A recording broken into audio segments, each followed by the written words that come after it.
local man, Mark Ryder, to make sure that you are scared during Shark Week. Take a look. He's a Jacksonville dad, a horse nuzzler, a goat wrangler, and if Mark Ryder is doing his job correctly, he's the guy that makes the hair on the back of your neck stand straight up. Striking from every angle, the Sharks cut off any escape route. Shark Week is back, and as in the past, nationally acclaimed voiceover artist Mark Ryder will play a role. I started narrating for Discovery Channel a little over 5-6 years ago and got my first Shark Week gig, which was like the Super Bowl of voiceover, exactly 5 years ago. And the cool thing was it was actually a 2-hour show. And I was all excited getting ready to record this, but I'd never done a 2-hour show before. And most people don't know this, but it usually takes 2 to 3 hours to record a 1-hour show, let alone a 2-hour show. In the radio biz, we call what Mark's got pipes. But it's more than just a great voice that gets you gigs like Budweiser, Planters, the Discovery Channel, the CW, professional sports teams like the Tampa Bay Lightning. Lift with your voices and be the thunder. So, after about 5 hours of recording for this show, I was whooped. And I realized that the guys that really do this all the time are at the top of their game, amazing, and so I've literally spent the last 5 years training on a monthly basis to be able to do this on a daily basis. For something like this, a Shark Week documentary, producers will send a rough draft in advance for Mark to view. He watches to familiarize himself with the material, and then the work begins. It is the most unglamorous thing in show business.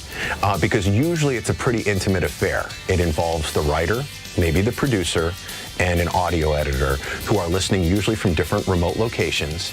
And I'm hearing them in my ear, and we're having a conversation, and it's not usually ever put together live to the picture itself. My homework is to watch the show, know how to tell the story, and then do it, and kind of remember where I am along the way in the story and fit the mood and the pacing and the energy for each scene, because it changes constantly.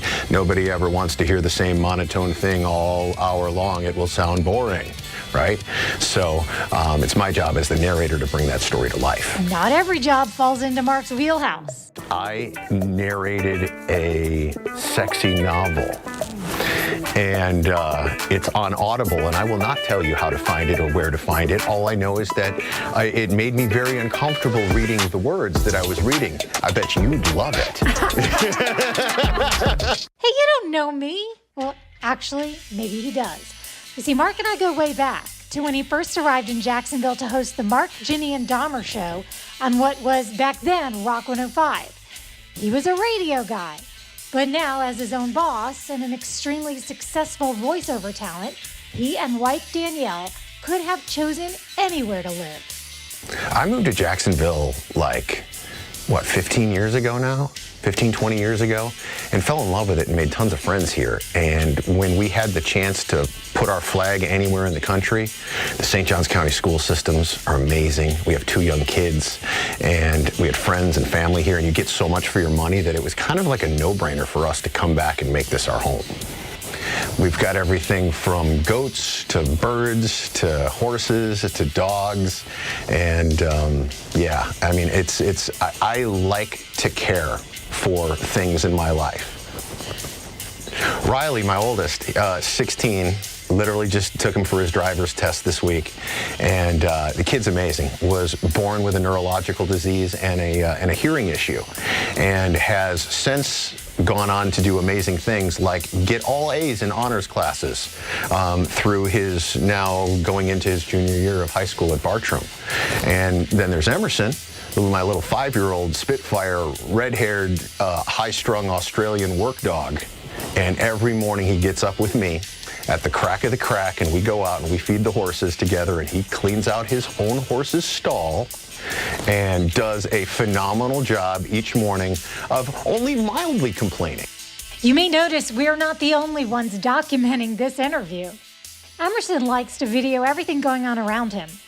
You can subscribe to his YouTube channel It's called Emergy, a cross between Emerson and energy. Something you need to wrangle goats.